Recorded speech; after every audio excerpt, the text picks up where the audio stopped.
queda derogado todo lo que hacen los partidos políticos en el Congreso de la República, su constitución, ¿no? Y todos sus acuerdos que estén llegando, porque ustedes han visto que nos han quitado la 2530, los derechos adquiridos, una serie de reformas que han hecho, los congresistas de los partidos políticos nos han hecho varias reformas en el Congreso, pero todo contra el pueblo, ¿no? Entonces, estos son los dos mecanismos que se tienen.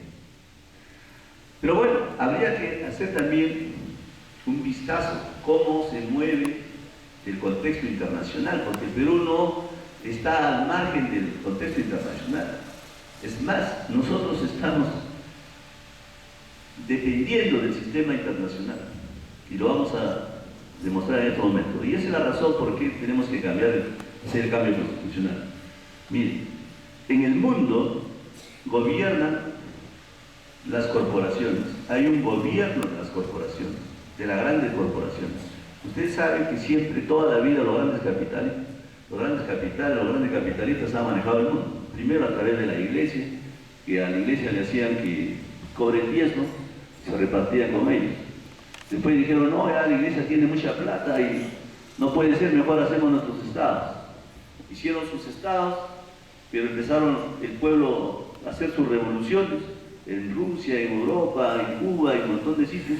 Y no, dijo, mejor nosotros vamos a pensar un nuevo sistema de cómo nos apropiamos de toda la riqueza. Y hacen un sistema económico y político para apropiarse de todos los recursos del mundo a través de la llamada globalización. Punto. Se han adueñado de todo. Y este gobierno de las corporaciones se maneja el mundo a través de tres instituciones: el Fondo Monetario Internacional, el Banco Mundial y la Organización Mundial de Comercio. Porque a veces pensamos nosotros que es de casualidad la cosa. No, todo está planificado. En política todo se planifica. Entonces aquí se maneja con tres instituciones: el Fondo Monetario Internacional, el Banco Mundial y la Organización Mundial de Comercio. El Fondo Monetario Internacional, que se crea con la plata de todos los países para reconstruir después de la Segunda Guerra Mundial en Europa.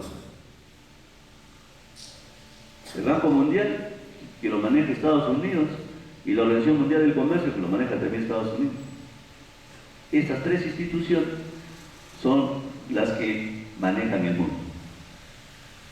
Ahora, ¿qué hace el Fondo Monetario Internacional? Implementa la política fiscal de todos los países. Designa a los ministros de Economía que se encargan de la política fiscal, es decir, los ingresos y gastos de los países.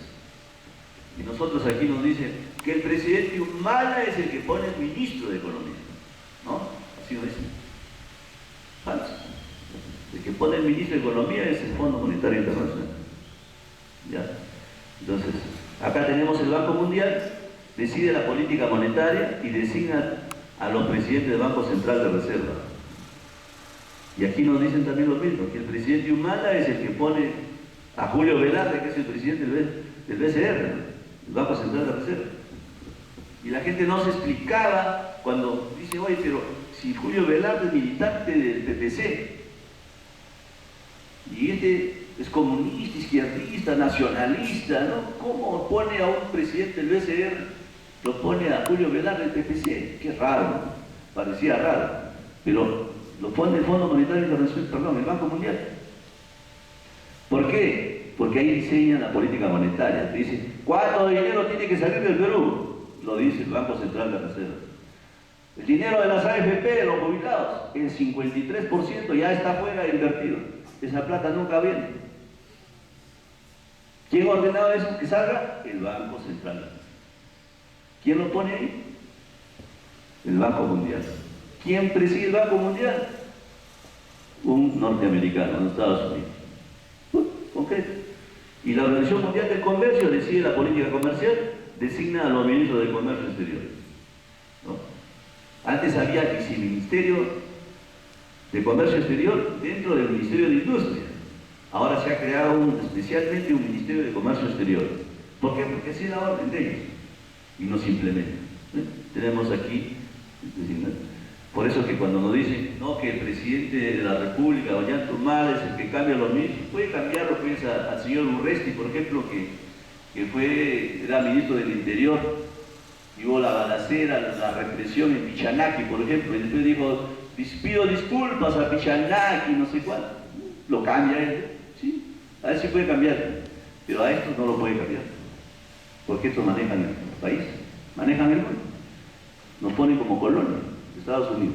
Ahí está la demostración, así se maneja, ¿no? Bueno, y veamos cuál es la estructura actual que se tiene, ¿no? La estructura actual del Estado tiene tres aspectos básicos para nosotros: el sistema político, el sistema económico y el sistema judicial. ¿Cómo está estructurado? Porque necesitamos hacer un diagnóstico de cómo se mueve el Perú para ver cómo vamos a funcionar nosotros. Entonces hay que ver cómo se analiza. ¿Cuál es el sistema político? No es un sistema representativo obsoleto y se sustenta en la Constitución de 1993. La Constitución de 93, ahí se establece todos los intereses de quienes han hecho, ¿no? Y cómo se mueve el Perú. Entonces esta Constitución del 93, que hay gente que dice, no, que esa Constitución es un papel mojado con tinta, dice Vallaresta, ¿no? Pero él juró por esa Constitución como premier en la época de Fujimori. Y así la gente dice que es un mamarracho, mamotreto, lo que se quiera decir, pero esa es la que nos rige actualmente. No tiene firma, lo han retirado la firma, han hecho lo que han querido, pero sigue vigente esa Constitución del 93, ¿no? Y esa Constitución es la que ha permitido la polarización en el país, pues, que los ricos se hacen más ricos, los pobres más pobres, ¿no? Miren cuántos peruanos han ido al exterior y todo, porque esa Constitución no permite la extracción de los recursos, sino el saqueo de todos los recursos y toda la riqueza del país, ¿no? Esa es la Constitución 93.